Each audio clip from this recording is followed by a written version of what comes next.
हिंदू समाज की व्यथा इतनी दूषित, इतनी चिंताजनक, इतनी भयंकर हो गई है कि कुछ समझ में नहीं आता उसका सुधार क्यों कर हो। विरले ही ऐसे माता पिता होंगे जिनके 7 पुत्रों के बाद भी एक कन्या उत्पन्न हो जाए तो वह सहर्ष उसका स्वागत करे। कन्या का जन्म होते ही उसके विवाह की चिंता सिर पर सवार हो जाती है और आदमी उसी में डुबकियां खाने लगता है।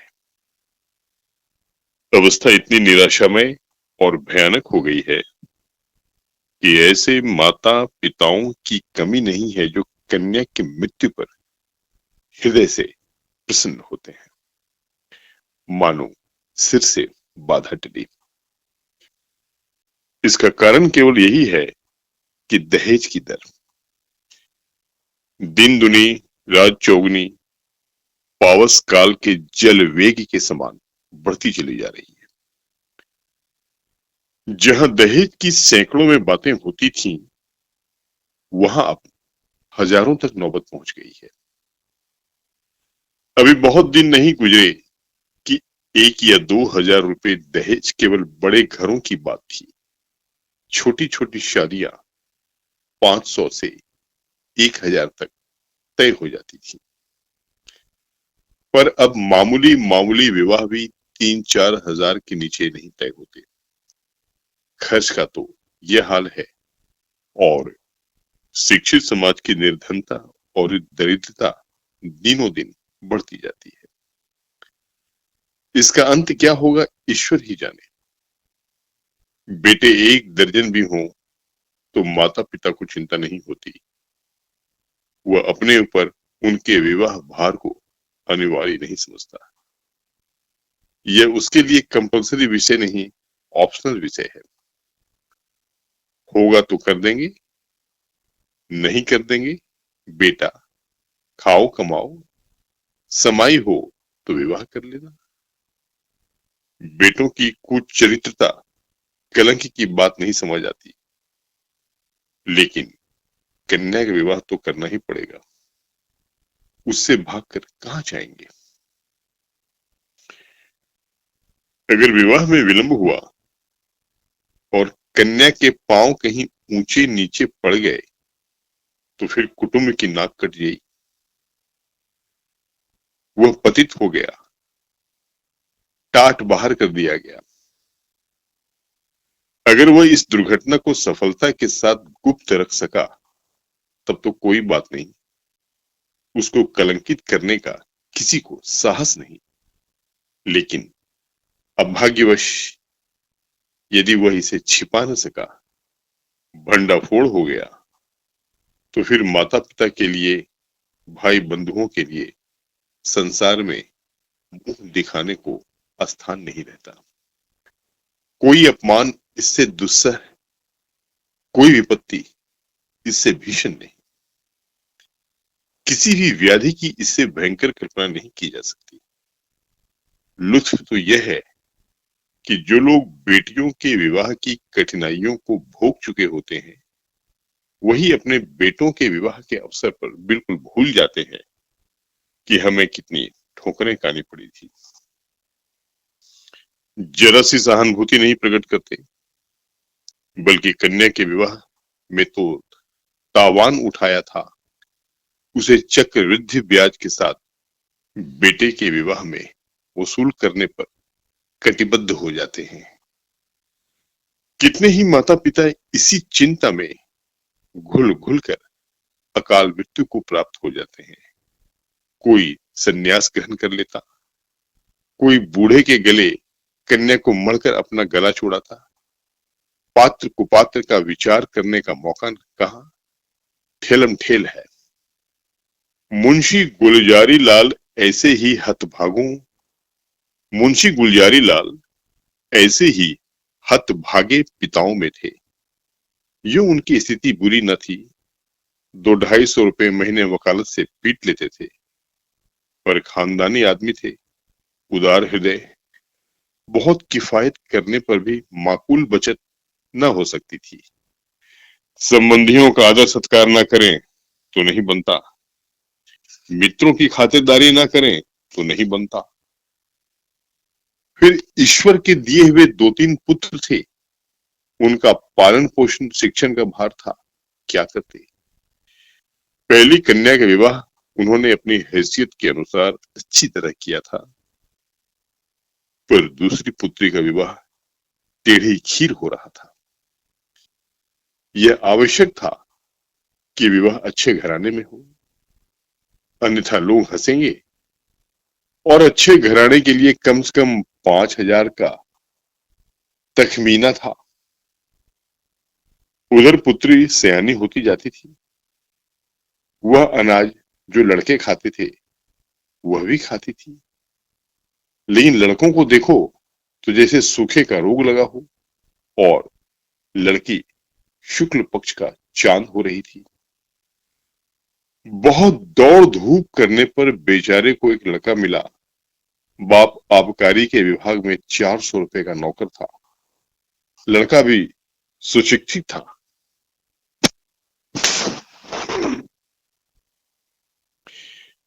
लड़का भी सुशिक्षित था। स्त्री से आकर बोले, लड़का तो मिला और घर भार एक भी काटने योग्य नहीं, पर कठिनाई यही है कि लड़का कहता है मैं अपने विवाह न करूंगा, मैं अपना विवाह न करूंगा। बाप ने कितना समझाया, मैंने कितना समझाया, औरों ने समझाया, पर वह टस से मस नहीं होता। कहता है मैं कभी विवाह न करूंगा। समझ में नहीं आता विवाह से क्यों इतनी घृणा करता है।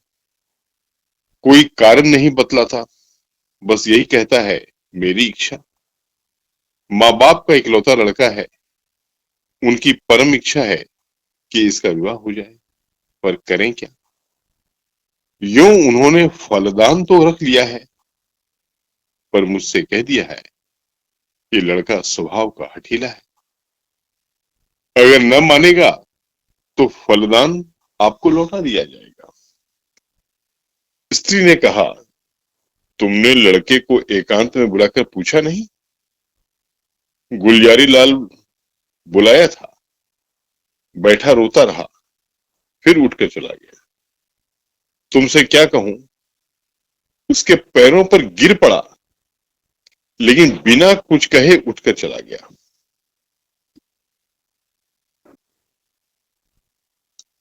स्त्री, देखो इस लड़की के पीछे क्या क्या झेलना पड़ता है। गुलजारी लाल, कुछ नहीं, आजकल के लौंडे सैलानी होते हैं। अंग्रेजी पुस्तकों में पढ़ते हैं कि विलायत में कितने ही लोग अविवाहित रहना ही पसंद करते हैं। बस यही सनक सवार हो जाती है कि निर्द्वंद्व रहने में ही जीवन के सुख और शांति है। जितनी मुसीबतें हैं वह सब विवाह ही में है। मैं भी कॉलेज में था तब सोचा करता था अकेला रहूंगा और मजे से सैर सपाटा करूंगा। स्त्री, है तो वास्तव में बात यही, विवाह ही तो सारी मुसीबतों की जड़ है। तुमने विवाह न किया होता तो क्यों ये चिंताएं होती। मैं भी कुंवारी रहती तो चैन करती। इसके 1 महीना बाद मुंशी गुलजारी लाल के पास वर ने यह पत्र लिखा, पूज्यवर, सादर प्रणाम। मैं आज बहुत असमंजस में पढ़कर यह पत्र लिखने का साहस कर रहा हूं, इस धृष्टता को क्षमा कीजिएगा। आपके जाने के बाद से मेरे पिताजी और माताजी दोनों मुझ पर विवाह करने के लिए नाना प्रकार से दबाव डाल रहे हैं। माताजी रोती हैं, पिताजी नाराज होते हैं। वह समझते हैं कि मैं अपनी जिद के कारण विवाह से भागता हूं। कदाचित उन्हें यह भी संदेह हो रहा है कि मेरा चरित्र भ्रष्ट हो गया है।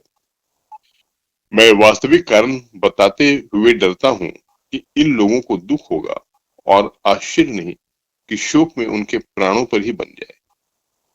इसलिए अब तक मैंने जो बातें गुप्त रखी थी वह आज विवश होकर आपसे प्रकट करना चाहता हूं और आपसे साग्रह निवेदन करता हूं कि आप इसे गोपनीय समझिएगा और किसी दशा में भी उन लोगों के कानों में इसकी भनक न पड़ने दीजिएगा। जो होगा वह तो होगा ही, पहले ही से क्यों उन्हें शोक में डुबाऊं। मुझे 5-6 महीनों से यह अनुभव हो रहा है कि मैं क्षय रोग से ग्रसित हूं। उसके सभी लक्षण प्रकट होते जाते हैं। डॉक्टरों की भी यही राय है। यह सबसे अनुभवी जो 2 डॉक्टर हैं, उन दोनों ही से मैंने अपनी आरोग्य परीक्षा कराई है और दोनों ने स्पष्ट कहा है कि तुम्हें सिल है। अगर माता पिता से यह कह दूं तो वह रो रो कर मर जाएंगे। जब यह निश्चय है कि मैं संसार में थोड़े ही दिनों का मेहमान हूं, तो मेरे लिए विवाह की कल्पना करना भी पाप है। संभव है कि मैं विशेष प्रयत्न करके 1-2 साल जीवित रहूं, पर वह दशा और भी भयंकर होगी, क्योंकि अगर कोई संतान हुई तो वह भी मेरे संस्कार से अकाल मृत्यु पाएगी और कदाचित स्त्री को भी इसी रोग राक्षस का भक्षण बनना पड़े। मेरे अविवाहित रहने से जो बीतेगी मुझ पर ही बीतेगी। विवाहित हो जाने से मेरे साथ और कई जीवों का नाश हो जाएगा। इसलिए आपसे मेरी प्रार्थना है कि मुझे इस बंधन में डालने के लिए आग्रह न कीजिए, अन्यथा आपको पछताना पड़ेगा। सेवक हजारी लाल। पत्र पढ़कर गुलजारी लाल ने स्त्री की ओर देखा और बोले, इस पत्र के विषय में तुम्हारा क्या विचार है? स्त्री, मुझे तो ऐसा मालूम होता है कि उसने बहाना रचा है। गुलजारी लाल, बस बस, ठीक यही मेरा भी विचार है। उसने समझा है कि बीमारी का बहाना कर दूंगा तो लोग आप ही हट जाएंगे। असल में बीमारी कुछ नहीं, मैंने तो देखा ही था, चेहरा चमक रहा था। बीमार का मुंह छिपा नहीं रहता। स्त्री, राम नाम लेके विवाह करो, कोई किसी का भाग्य थोड़े ही पढ़े बैठा है। गुलजारी लाल, यही तो मैं भी सोच रहा हूँ। स्त्री, न हो किसी डॉक्टर से लड़के को दिखाओ, कहीं सचमुच वह बीमारी हो तो बेचारी अम्बा कहीं की न रहे। गुलजारी लाल, तुम भी पागल हुई हो क्या? सब हीले हवाले हैं। इन छोकरों का दिल का हाल मैं खूब जानता हूँ। सोचता होगा अभी सैर सपाटे कर रहा हूँ, विवाह हो जाएगा तो यह गुलछर्रे कैसे उड़ेंगे। स्त्री, तो शुभ मुहूर्त देखकर लग्न भेजवाने की तैयारी करो। हजारीलाल बड़े धर्म संदेह में था। उसके पैरों में जबरदस्ती विवाह की बेड़ी डाली जा रही थी और वह कुछ न कर सकता था। उसने ससुर को अपना कच्चा चिट्ठा कह सुनाया, मगर किसी ने उसकी बातों पर विश्वास न किया। माँ बाप से अपनी बीमारी का हाल कहने का उसे साहस न होता था। न जाने उनके दिल पर क्या गुजरे, न जाने क्या कर बैठे। कभी सोचता किसी डॉक्टर की शहादत लेकर ससुर के पास भेज दूं, मगर फिर ध्यान आता, यदि उन लोगों को उस पर भी विश्वास न आया तो आजकल डॉक्टरी से सनद ले लेना कौन सा मुश्किल काम है। सोचेंगे किसी डॉक्टर को कुछ दे दिलाकर लिखा दिया होगा। शादी के लिए तो इतना आग्रह हो रहा था। उधर डॉक्टरों ने स्पष्ट कह दिया था कि अगर तुमने शादी की तो तुम्हारा जीवन सूत्र और भी निर्बल हो जाएगा। महीनों की जगह दिनों में वारा न्यारा हो जाने की संभावना है।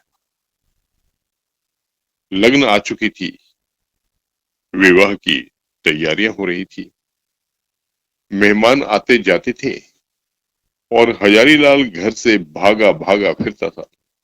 कहाँ चला जाऊं। विवाह की कल्पना ही से उसके प्राण सूख जाते थे। आह, उस अबला की क्या गति होगी जब उसे यह मालूम होगी, तो वह मुझे अपने मन में क्या कहेगी। कौन इस पाप का प्रायश्चित करेगा।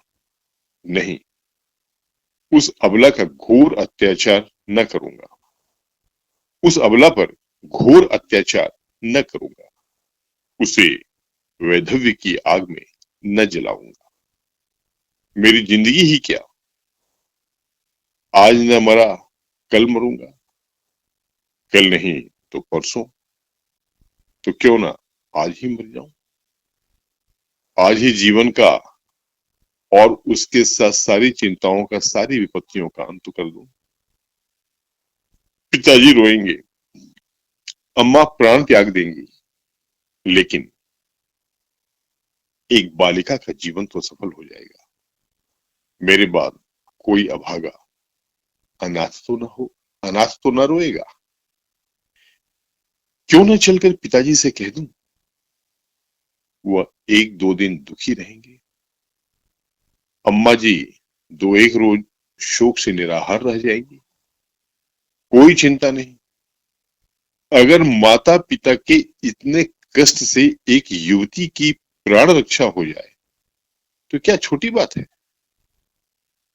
ये सोचकर वो धीरे से उठा और आकर पिताजी के सामने खड़ा हो गया। रात के 10 बज गए थे। बाबू दरबारी लाल चारपाई पर लेटे हुए हुक्का पी रहे थे। आज उन्हें सारा दिन दौड़ते गुजरा था।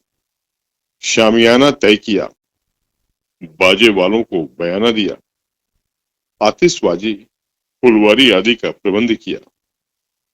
घंटों ब्राह्मणों के साथ सिर मारते रहे। इस वक्त जरा कमर सीधी कर रहे थे कि सहसा हजारी लाल को सामने देखकर चौंक पड़े। उसका उतरा हुआ चेहरा, सजल आंखें और कुंठित मुख देखा तो कुछ चिंतित होकर बोले, क्यों लालू, तबीयत तो अच्छी है ना। कुछ उदास मालूम होते हो। हजारी लाल, मैं आपसे कुछ कहना चाहता हूं,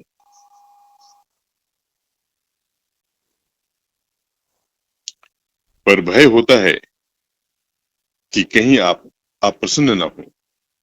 दरबारी लाल, समझ गया, वही तुम्हारी पुरानी बात है ना। उसके सिवा कोई दूसरी बात हो तो शौक से कहो। हजारी लाल, खेद है कि मैं उसी विषय में कुछ कहना चाहता हूं।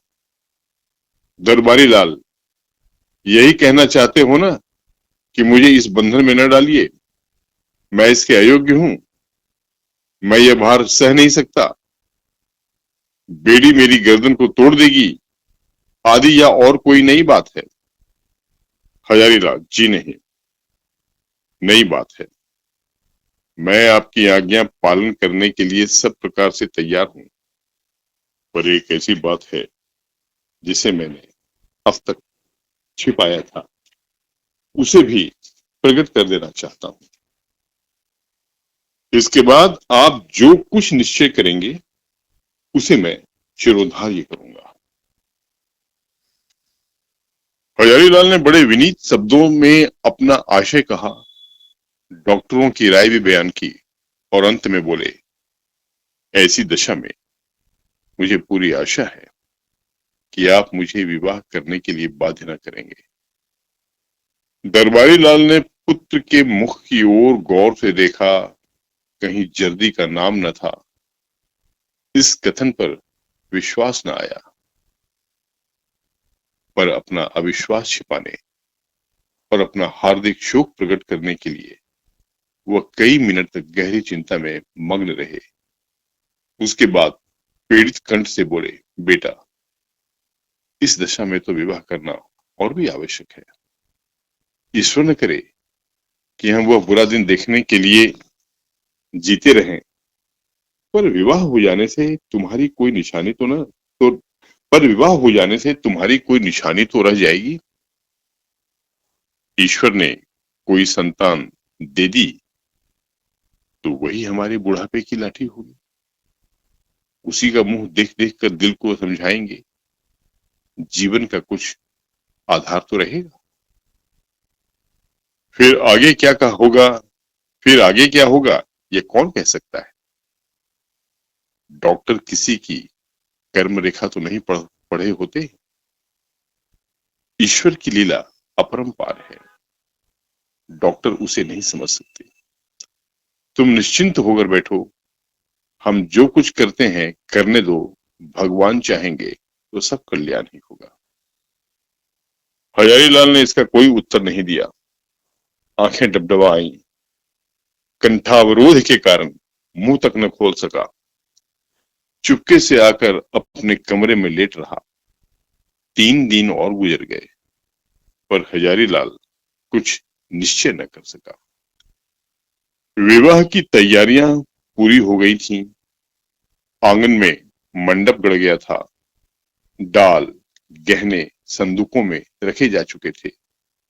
मातृ पूजा हो चुकी थी और द्वार पर बाजों का शोर मचा हुआ था। मोहल्ले के लड़के जमा होकर बाजा सुनते थे और उल्लास से इधर उधर दौड़ते थे। संध्या हो गई थी। बारात आज रात की गाड़ी से जाने वाली थी। बारातियों ने अपने वस्त्राभूषण पहनने शुरू किए।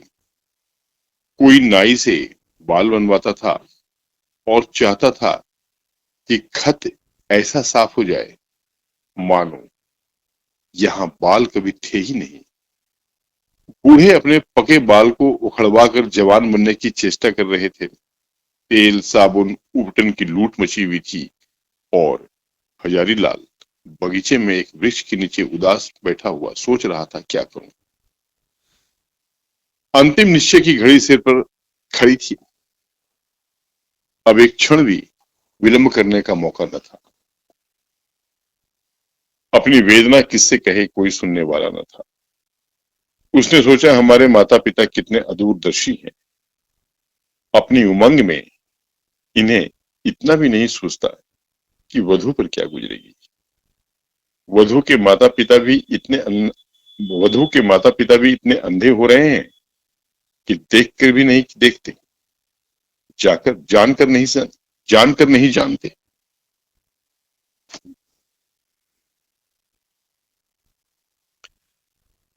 क्या यह विवाह है? कदापि नहीं। यह तो लड़की को कुएं में डालना है, भाड़ में झोंकना है, कुंद छुरे से रेतना है। कोई यातना इतनी दुस्सह, इतनी हृदय विदारक नहीं हो सकती जितनी वैधव्य। और ये लोग जानबूझकर अपनी पुत्री को वैधव्य के अग्निकुंड में डाल देते हैं। यह माता पिता है? कदापि नहीं। ये लड़की के शत्रु हैं, कसाई हैं, वधिक हैं, हत्यारे हैं। क्या इनके लिए कोई दंड नहीं? जो जानबूझकर अपनी प्रिय संतान के खून से अपने हाथ रंगते हैं, उसके लिए कोई दंड नहीं? समाज भी उन्हें दंड नहीं देता, कोई कुछ नहीं कहता। हाय! ये सोचकर हजारीलाल उठा और एक ओर चुपचाप चल दिया। उसके मुख पर तेज छाया हुआ था। उसने आत्म बलिदान से इस कष्ट को निवारण करने का दृढ़ संकल्प कर लिया था। उसे मृत्यु का लेश मात्र भी भय न था। वह उस दशा को पहुंच गया था जब सारी आशाएं मृत्यु पर ही अवलंबित हो जाती है। उस दिन से फिर किसी ने हजारीलाल की सूरत नहीं देखी। मालूम नहीं जमीन खा गई या आसमान। नदियों में जाल डाले गए, कुओं में बांस पड़ गए, पुलिस से हुलिया गया, समाचार पत्रों में विज्ञप्ति निकाली गई, पर कहीं पता न चला। कई हफ्तों के बाद छावनी रेलवे स्टेशन से 1 मील पश्चिम की ओर सड़क पर कुछ हड्डियां मिली। लोगों को अनुमान हुआ कि हजारीलाल ने गाड़ी के नीचे दबकर जान दे दी, पर निश्चित रूप से कुछ न मालूम हुआ। भादों का महीना था और तीज का दिन। घरों में सफाई हो रही थी। सौभाग्यवती रमणियां 16 श्रृंगार किए गंगा स्नान करने जा रही थीं। अम्बा स्नान करके लौट आई थी और तुलसी के कच्चे चबूतरे के सामने खड़ी वंदना कर रही थी। पतिगृह में उसकी यह पहली ही तीज थी। बड़ी उमंगों से व्रत रखा था। सहसा उसके पति के अंदर सहसा उसके पति ने अंदर आकर उसे साहस नेत्रों से देखा और बोला, मुंशी दरबारी लाल तुम्हारे कौन होते हैं? यह उनके यहाँ से तुम्हारे लिए तीज पठौनी आई है, अभी डाकिया दे गया है। यह कहकर उसने एक पार्सल चारपाई पे रख दिया। दरबारी लाल का नाम सुनते ही अम्बा की आंखें सजल हो गई। वो लपकी हुई आई और पार्सल को हाथ में लेकर देखने लगी, पर उसकी हिम्मत न पड़ी कि उसे खोले। पिछली स्मृतियां जीवित हो गईं। हृदय में हजारी लाल के प्रति श्रद्धा का एक उद्गार सा उठ पड़ा। आह, ये उसी देवात्मा के आत्म बलिदान का पुनीत फल है कि मुझे यह दिन देखना नसीब हुआ। ईश्वर उन्हें सदगति दे। वह आदमी नहीं देवता थे जिसने मेरे कल्याण के निमित्त अपने प्राण तक समर्पण कर दिए। पति ने पूछा, दरबारी लाल तुम्हारे चाचा हैं? अम्बा, हाँ। पति, इस पत्र में हजारी लाल का नाम लिखा है, यह कौन है? अम्बा, यह मुंशी दरबारी लाल के बेटे हैं। पति, तुम्हारे चचेरे भाई? अम्बा, नहीं, मेरे परम दयालु उद्धारक, जीवन दाता, मुझे अथाह जल में डूबने से बचाने वाले और मुझे सौभाग्य का वरदान देने वाले। पति ने इस भाव से कहा मानो कोई भूली हुई बात याद आ गई। ओह, आहा, मैं समझ गया। वास्तव में वह मनुष्य नहीं, देवता थे।